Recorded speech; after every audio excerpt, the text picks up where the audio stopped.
Po dlhšom čase vás opäť vítame na našom kanáli Stravcovia Fatranských hôr.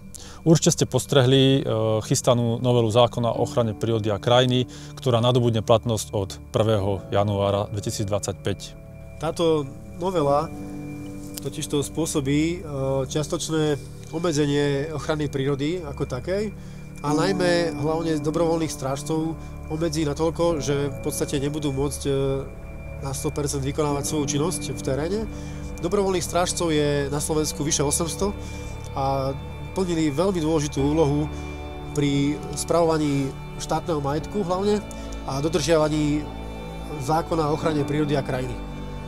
Problémy budú mať hlavne súkromní vlastníci, po ktorých pozemkoch sa budú preháňať motocykle, autá a štvorkolky a absolútne beztrestne. Nemá ich kto chytiť a zároveň to bude žiaľ po tejto novele úplne legálne.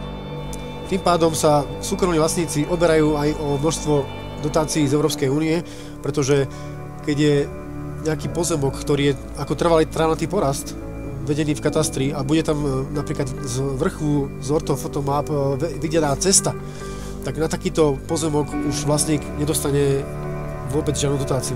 Takisto sa uškodí prírode, pretože týmto správaním a touto novelou prídeme o mnohé krásne miesta, ktoré sme doteraz chránili a ktoré sme sa tu teraz starali a dávali na ne pozor.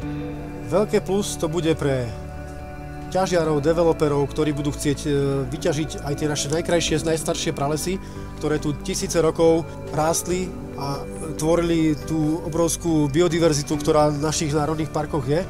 Nás to samozrejme nezastaví, ešte stále zostalo veľmi veľa nadšencov, ochrancov prírody, ktorí budú naďalej podávať podnety a naďalej budú dávať pozor na dodržiavanie zákonov o ochrane prírody a krajiny, ale budú to robiť ako súkromné osoby, čo v podstate vôbec nevadí.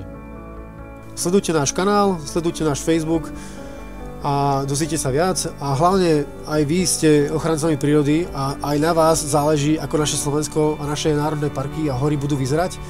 Všímajte si na akúkoľvek činnosť, ktorá je podozrivá, kľudne nebojte sa napísať podnet. Vieme vám poradiť, vieme vám ukázať, čo treba napísať a kde to treba poslať a tiež vás chcem požiadať, chránte si našu prírodu, aby sme aj v budúcnosti mohli našim deťom ukázať, aká je krásna. Tak nezabudnite nás sledovať, tešíme sa na vaše reakcie, na vaše komentáre a chránte našu prírodu.